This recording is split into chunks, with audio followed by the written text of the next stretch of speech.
Welcome back to another episode of Talk Dead to Me. I am your host, Johnny Odell. I'm the social media manager for The Walking Dead, and a very happy Super Bowl Sunday for those of you observing. This week, I spoke with Josh Mikel, who played Jared in The Walking Dead. He was that long-haired savior who was a dick to everyone and eventually got his face eaten off because karma is real. Now, since his character's gruesome death on the show, you've seen Josh in things like Love, Simon, Ant-Man and the Wasp, Stuber, and a ton of other projects. He's such a good dude, and I can't wait for you to hear our conversation. In fact, let's just roll it now, Johnny. This is Josh Mikel. So, first of all, I have to address the elephant in the room. Your hair is finally short. How does it feel? What happened? It feels phenomenal. I've wanted to get a haircut for about 5 years now, I'd say. But thanks to The Walking Dead and thanks to, auditioning for stuff and having to wait a couple weeks to hear back, maybe booking something and having to wait 2 or 3 months before it shoots, or say something like Walking Dead where you're recurring and having to keep it. It just kept getting longer and became more and more of a nuisance. I had to, I was constantly putting my hair up in a man bun, which was a conceit to, I feel like, my character, my core, as a person. No offense to everyone that has man buns. But I finally got a cut for one of Greg's shows, Nick, for Creep Show coming up. Oh, no way. Yeah, I'm stoked. I've read for that show maybe, I don't know, 10 or 15 times now, and finally landed something that's really cool. Walking Dead in? I guess I do. I guess you eventually do, yeah. Yeah, I saw Greg at a convention. He was like, "We're gonna get you in there somewhere," and I was like, "Oh, dude, He's like, "Yeah, I watched your tapes." I was like, "Oh my God, you're watching the tapes! I can't believe they make it that far." Wow, well, that's great, man. Great to hear. All right, so let's take it all the way to the beginning. You grew up in Georgia, as a lot of Walking Dead actors do. What was your upbringing like? I grew up in Conyers, Georgia. It's a suburb of Atlanta. It's really chill, easy. I didn't do a lot of acting or anything, but at a young age, I got into it in high school. My dad's was a AC. He passed away in 2018, but he was thanks, man. He's an HVAC tech. My mom was an elementary school teacher. I started doing theater in high school when a mentor of mine saw something in me and asked me to come play with them. And I ended up doing Gollum in The Hobbit, in the high school production of The Hobbit. And that was before the movies came out, but it was rad. My Gollum was a ripoff of the cartoon version. Oh, okay. Yeah. Do you know that version? Vaguely. It rings a bell, but I don't know if I can place it. It's great. I'm gonna have to go back and watch it though. Okay. The animation is really cool. All right. Awesome. So after high school, you end up at Florida State, right? That's correct. Yeah. And is that where it really starts going for you, like theater and filmmaking and those kind of things? Yeah, I was a double major in theater and creative writing, and I was really, at the time I started acting and started feeling less in love with acting and more in love with writing, and I was doing a lot of playwriting. But then the School of Theater started doing a kind of a joint program with the film school. There's a really great film school down there. And so I started doing student films and started to sharpen my teeth on that, in that world. And I was doing storyboards to try and get myself in because I wasn't a very good actor. And so I was doing anything I could to kind of get across these young directors' radars. And so I did storyboards, and I kind of I learned to understand the craft a little bit deeper that way. And then I moved back up in here. I was in a touring band, and so I graduated in 2007. Once I graduated, I stuck around in Tallahassee for 3 more years, and we toured the country for a while. And Look Mexico. Look Mexico, exactly. Hey, thanks, man. You did some research. Of course. Yeah. I love it. I think it's great. I was, sometimes you hear, oh, this actor's in a band. You're like, oh God. But then, you listen to it. It's really good. Like, I'm not even like blowing smoke up your ass. Like, I was like, wait, I'm going to add this to my playlist. Dude, thank you. Yeah, I was really happy with the music we were making, and it just couldn't. I couldn't. You can make a killing in music, you can't make a living, and it was pretty tough.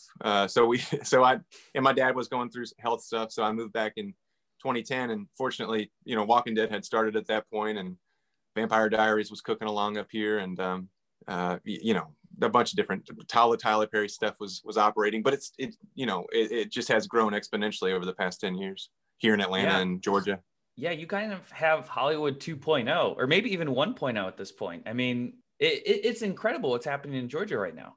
It really is. It was wild too, because one of the first callbacks I ever went to was for that movie Prisoners. The callback was on the street behind my parents' house, and never in my entire world did I think I'm going to be able to return home and be able to do what I went to school for and what I want to do for the rest of my life. That movie was wild. You know, it was crazy. It's just crazy. And then, you know, like I did a movie last year called Greenland, and we shot that at the Centennial Horse Park. So at the horse park that they built for the equestrian events in Conyers, in my hometown. So I grew up going out there, and then suddenly I'm slinging a hammer at Gerard Butler in the back of a stake bed pickup at like 2 miles from where I grew up. I mean, who hasn't done that, honestly?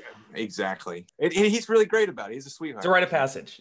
Yeah, it's a rite people of just passage. line up. So you said your parents were really supportive as you were kind of going into the theater and acting world, because a lot of parents are very hesitant, you know, because it's so unstable and fickle. Yeah, they had reservations, of course. You know, they were worried that I couldn't make a living in it, and I mean that was true for the first 3 or 4 years that I was acting. I book a couple of jobs, but nothing I was supplementing my income. I was living in a warehouse space that I was paying $100 or $215 a month for, to share this with a couple other artists. And, you know, I was supplementing my income, making music videos and doing graphic design. And my parents were fantastic. They were phenomenal about it. I had no idea the value of a dollar. I didn't know what I was asking of them to double mortgage their house to put me through school. And, you know, and then I'm doing these crazy things. Like I was like, yeah, I'm going to minor in religion and like, you know, just take extra classes to extend this misery for my parents. But it all turned out all right. Wow. Do you have siblings?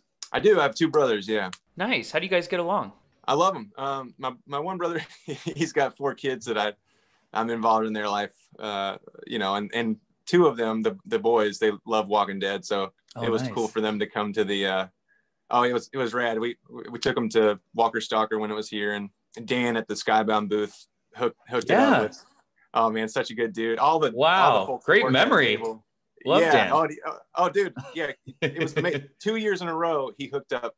I just bring my family over, you know, being like, this is where it began. These are the folks that put out the comic. These are the folks that are responsible for the subject material.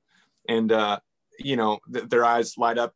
And then Dan and the crew are just slinging stuff at him, you know, hundreds of dollars worth of merchandise across the table, and gave my nephew Owen a stack of comic books he didn't have yet. Yeah. And some of the compendiums and stuff. I mean, Oh yeah. So cool. Oh, my other brother, he studied computer science, and he's an artist, and great dude too. Sweetheart. Hell yeah. Did you read the comics beforehand? I did. Yeah. When I was touring with the band, our lead singer's brother, he was big into them. And on one stop when we were crashing with him in Brooklyn one time, he gave us a stack of them, the first 3 compendiums or whatever. And we all blazed through those. I still have them. Nice. So yeah, it was cool. I mean, I love comic book art, and, you know, seeing that stuff. It was cool. It was wild to have read those, know that the show was kind of operating, have it on my list, and then start auditioning for it. But I auditioned for the show. I think I looked it up one time. It was like 17 different times before I landed Jared. Yeah, it's crazy. Wow. What other roles did you audition for? Do you know? I know sometimes it's vague. It was all dummy sides a lot of times. Yeah, it was. I've tried to, like, there was a ton of them that were like, you know, hilltopper to get shot in the face with an arrow or whatever. You know, like nothing phenomenal. There was a handful though that came later that were pretty rad. And then I read for like Richard in season 7. I read for Richard. I read for Gavin, and then I read for Jared, and there might have been a couple others. But I wouldn't have it any other way. I'm happy with where I landed. Wow. With the smaller parts though, like if it is just like hilltop guy who gets shot with an arrow, how do you even audition for that? Or are they just looking for a particular look? Like, do you have to like just do that for the audition, or like how does that happen? Yeah, I mean, it is very much that. I wish I had some. I have my Jared audition I could share with y'all, and I have my Gavin Yes, audition. that'd be I, great. I have a ton of them. I'm sure I have some of the smaller stuff, and part of it too was kind of learning how to audition. I was very young in the business. I was sending in these horrible tapes. I'm amazed they kept seeing me for it. But yeah, a lot of times you have one line, so it's like, you see that? Oh, yeah. Then suddenly taken out, and then you do that 2 or 3 different ways. Wow, Yeah, that's just wild. just bizarre. Yeah, it's a bizarre business. Now, was the long hair, is that something that was left over from the drumming days in Look Mexico, or was that just a look you had for a while anyway? I think when it was both. I did have longer hair when I was playing, and because it just for the show of it, it's so much cooler to have long hair when you're playing drums, because you Yeah. can just do so much with it. It's just rad.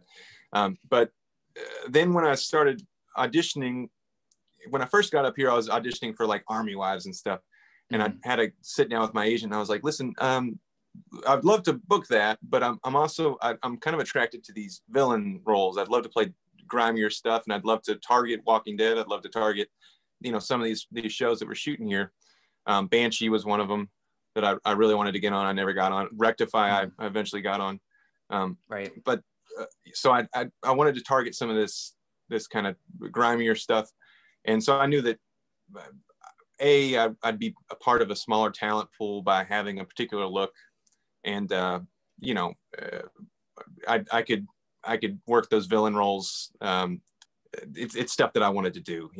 Why did the grimier roles attract you more? I've always loved villains.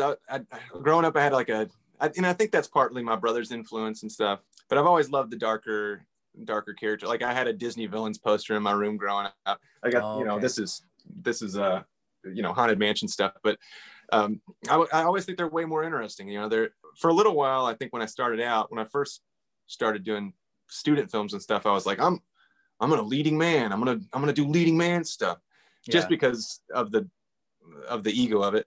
And then I got a couple of gnarlier roles in student films and whatnot, and realized that they're just way more fun. It's way more fun to be that piece of shit character. And yeah, so then my bread and butter became all the dirt bags, the villains and Jared types and drug dealers and rapists and pizza guys and stoners. Yeah, And all those are that the stuff. things you recently said on your Instagram post where you revealed your hair, that those are the characters you kind of want to move away from now, right? I don't know. I don't. I would like to just book. I'd like to be available for other stuff. For Because other, I see, I see. You could still play grimy, but if yeah, if you have to be someone's husband, or that's okay too. right. And it's getting to the point now.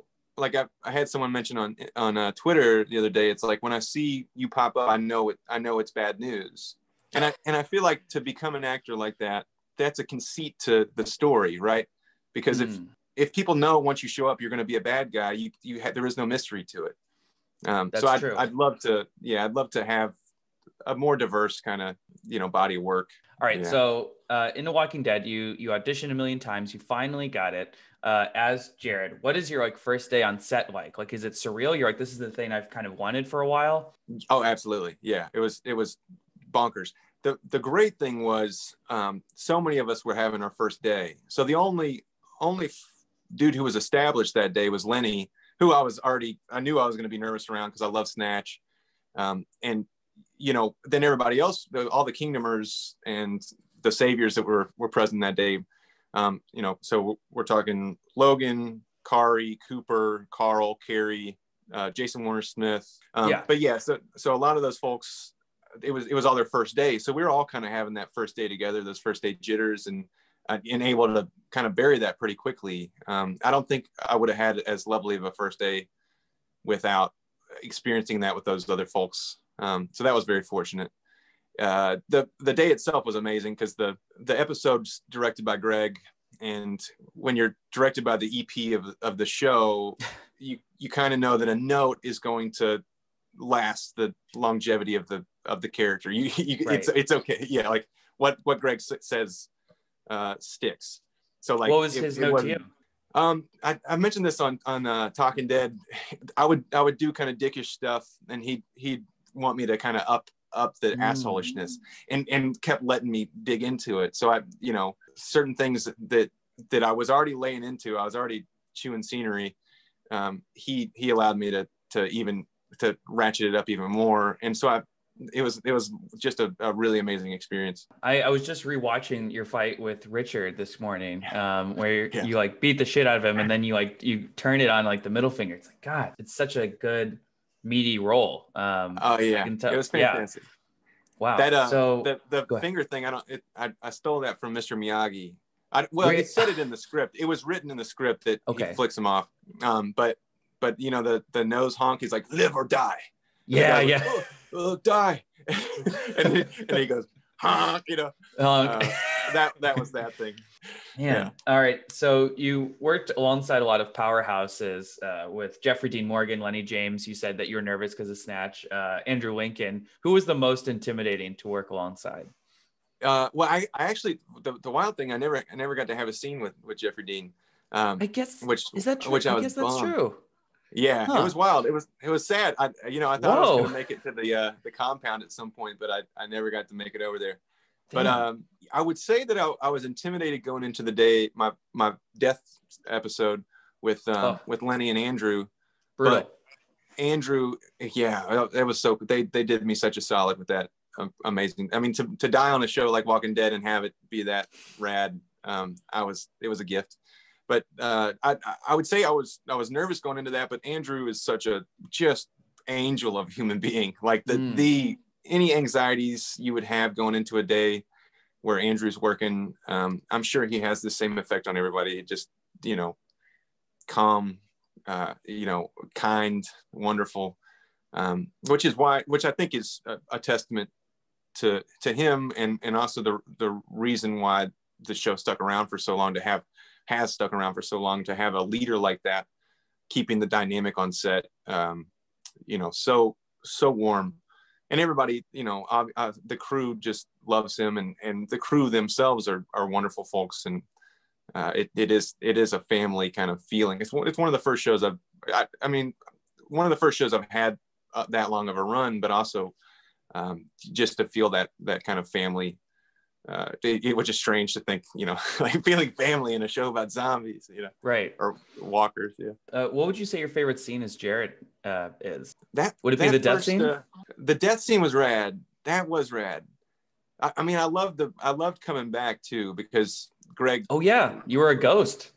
Yeah, coming back to haunt Lenny. That was rad, because Greg was like, hey, what this is, right? And I was like, yeah, I'm haunting him or whatever. He's like, it's American Werewolf in Paris.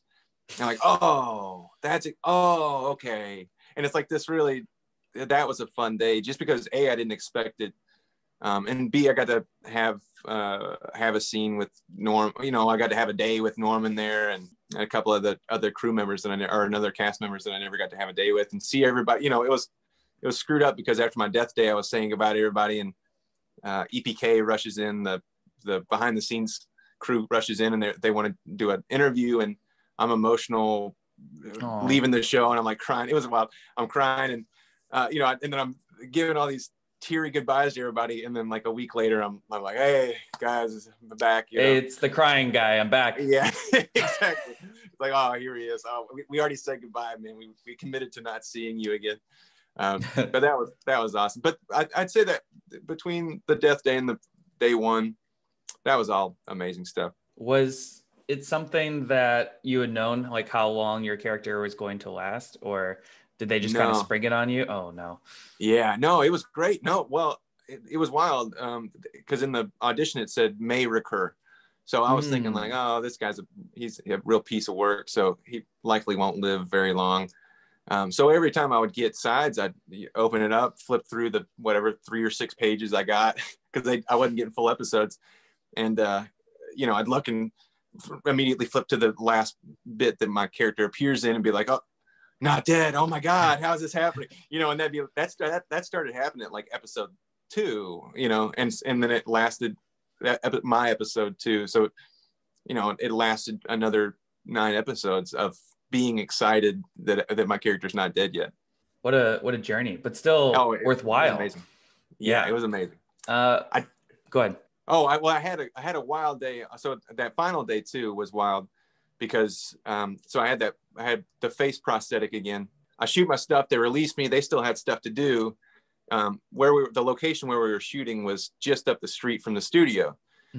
So it was just literally a block away. And I go get cleaned up. I say goodbye to everybody. I'm driving out and knowing that that's the last time I'll be around there. And as I'm leaving, I see somebody walking down the street. And of course, who is it? It's Andy Lincoln.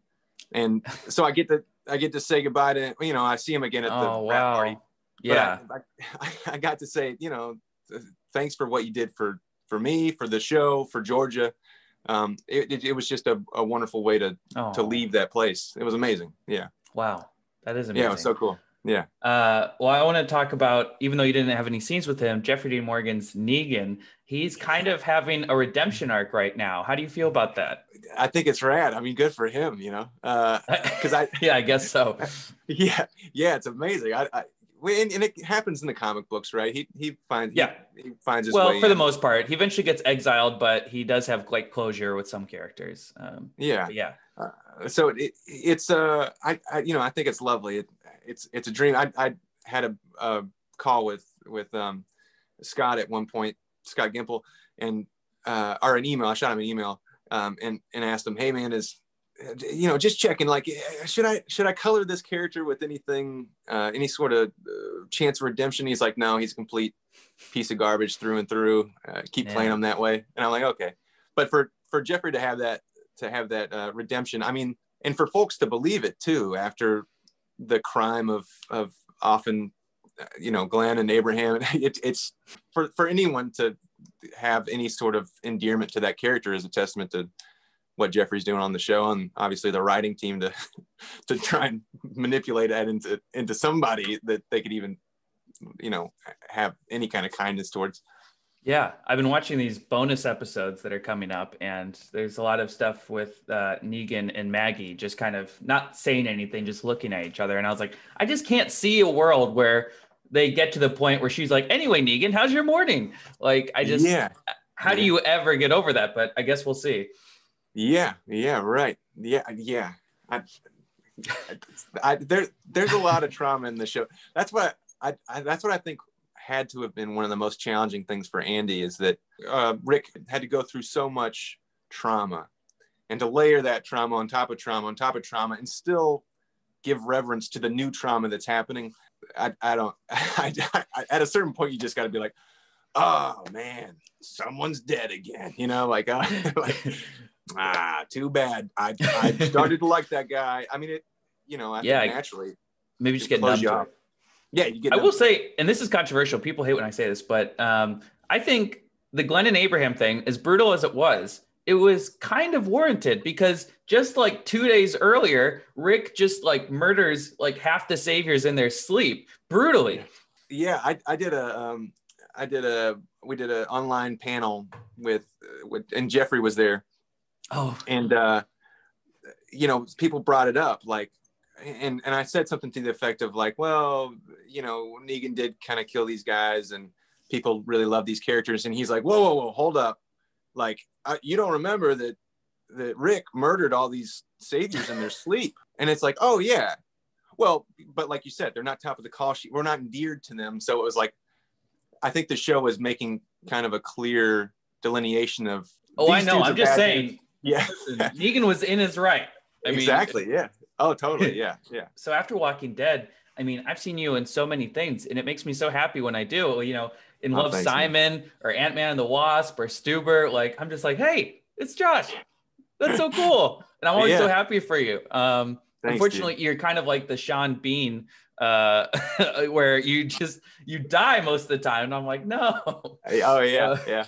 Yeah, I actually cut together a death reel. I'm trying to. I saw that this morning. All right, cool. That is so cool. It's a Yeah. great death reel. Thank you. But you're in a lot of huge things. How do these opportunities keep coming? Are you just constantly auditioning? Yeah. I've had some great auditions over the years, and it's just the nature of the beast, I guess, being in Atlanta, being a dude of a certain look, or I was. Now I've increased my competition, probably You look tenfold good. just by. Thanks, man. Thank you. Yeah. Yeah, you too, Johnny. You Oh, too. thank you so much. Thank you. I'm not fishing for compliments, but I'll take them. But like, yeah, it's just there's a lot of stuff shooting in Atlanta. They always need a piece of shit. I do have training, so I think that helps. But I'm local and I work at scale still. Like Yeah.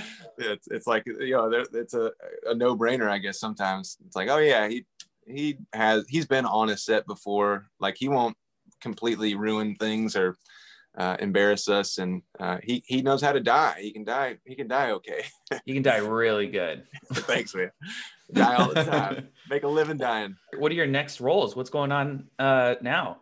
Like after Creep Show, I got something I'm not sure exactly I can talk about. That's okay. But I do have some stuff coming up that I'm really excited about. It was such a strange 2020 for everybody, I know. And why? What happened? Yeah, exactly. But yeah, it's a wild thing. It's been a wild couple of years. But it was a different year than I expected, because it felt like things were really starting to pick up, and then it was nothing for 9 months, and then I finally worked a job. Oh, I did a film called They Clone Tyrone, which is a John Boyega, Jamie Foxx Netflix movie. Oh my God. That'll be, I think, hilarious. It's kind of in the vein of Get Out, and it's going to be, I think it'll be really good. But yeah, I have a couple of things coming up, and I've auditioned for a lot of fun stuff, and just hoping to find the next one, and hope it shoots here. I like being in Atlanta. And those Drawloween things you post on your Instagram, are those all your drawings? They are, yeah. They're really solid. Thank you so much. Yeah. Ideally, or when I started out, I guess, I mean, I've been drawing all my life, but I always wanted to be a Disney animator, and then cell animation went kind of the way of the dodo. So yeah, and I learned how to I've done some animated music videos and stuff with After Effects, but yeah. What was your favorite one to work on? I did one for that band Neon Trees. It's called Everybody. That song, yeah, that Everybody Talks song. I did an animated video for that. That was rad. Sick. But I did, yeah, it was really cool. I did one for Wind in the Wave that was more traditional animation. I did one that I really love is a video for Against Me's Black Me Out, which is a fantastic song and fantastic, one of my favorite bands growing up, and those are my greatest hits. I think I did a video for Waxahachie that was live action. Yeah, I haven't done music videos in a while. It's just thankless a little bit. I bet. Otherwise, are you feeling fulfilled with everything going on in your life? I know some things are on pause right now, but. Oh, totally. Yeah. I'm fortunate because my family's close. And like I said, my dad passed in 2018, but he left behind this 1967 Mustang Fastback project that he was trying to get together eventually. And I started working on that because my mom was talking about selling it. And I was like, no, we can't, like he put so much time and energy into this. And now it's starting to shape up, and I'm getting close to the point where there is no more rust to remove on the thing. And it's going to start, I'm going to start adding, clean material to it. And that's a really cool thing. And I've been thanks to Walking Dead and thanks to, working in Atlanta, and I closed on a house last week, which just crazy. It's just been a really, all things considered, I'm so very fortunate, especially during a pandemic to be in this good of spirits. That's huge, dude. And that your caption was hilarious. I have agreed on a deal with the bank. It was so formal, and I love it. It's so funny because that's exactly what buying a house is like. Yeah. Like, people are always like, this is my house, and I'm like, well, hold on. Is it? Like, yeah. This is Bank of America's house. Yeah, exactly. You just happen to be renting it for a short period. Yeah. Exactly. But yeah, that's huge, man. You must have had your eye on that for a while. I did. I've been looking for it's been a 5-year home hunt, and it's just so fortunate to have had the industry come to Atlanta, and the renewed attention to certain neighborhoods, and a lot of talent being able to stick around that otherwise would have moved to New York or LA. And it's just been it's been a real boon for the state and the city. Oh, I was going to ask you, what do you think about seeing Lenny in Fear the Walking Dead? That's got to be kind of a trip. It's so rad. It was, and now Dwight and Sherry. Yeah, So it was rad, equal parts rad and sad, because I mean, I was leaving the show, but I knew Lenny it was bittersweet for him to leave Georgia and head out to Austin, because I knew he loved so many of the folks that he was working with here, but then he's got a whole new family out there, and but it character wise and story wise, that's such a rad thing for, you know, and I think folks were eager for those worlds to cross over, and you know, and when we're talking about the new Daryl and Carol spinoff, and some of these things colliding, and maybe some of the clues that were planted early on, maybe our questions that were planted being answered in the kind of bigger picture stuff. That's all really cool, I think, you know, and the fact that those shows could have that coordination, because like you think Angela and Scott, obviously they work together. That thing doesn't happen in a lot of universes. I think folks, especially with spinoffs, sometimes folks might be precious, you know, super precious with what they're doing on the show, and not be willing to make that kind of bigger kind of brushstroke. I always get caught up in the shipping wars, the people who want Daryl and Carol to be together, or Daryl and Connie. And it's just, you know, some of these people, I'm not sure if they know that these are fictional characters. I'm like, guys, none of this matters. They're not real. But I get it. People get into shows. I can't fault them. I got really into Game of Thrones, so I can't say anything. Oh yeah. Yeah. You know, it's funny. Folks walking by the table a lot of times at conventions be like, you know, I've had people not want to approach or whatever. And like, I didn't do that much terrible stuff. I mean, I killed Benjamin, but you know, he was around for a little while. Like he didn't, you know, people were endeared to him, but it wasn't like killing Abraham or Glenn. Right. You know, and people still show up at Jeffrey Dean's table. It's like, come on. Yeah. That's true. It's crazy. So, yeah, The Walking Dead's built like a universe, and you're also, I mean, you are part of the MCU, whether you like it or not. I mean, you are in the MCU. It's pretty wild. It was cool. Yeah. Yeah. I'm excited when I got that role, I was nervous too, because I was like, gosh, like it's a featured extra role pretty much. I didn't have any lines. And I asked the casting director, I was like, this is going to punch my Marvel card, huh? And they're like, no, we'll still consider you for other stuff. I'm like, okay, please. Like, so I hope eventually I'll find my way back there. And DC's That'd be awesome. Wild about it, because like I did DC Doom Patrol and I did Black Lightning, and I don't think they care. They're not as precious with reusing actors. But Marvel has reused a couple people. I can't think of any right now, but there's a handful. I mean, Chris Evans was the Human Torch. Exactly, Chris Evans. Yeah.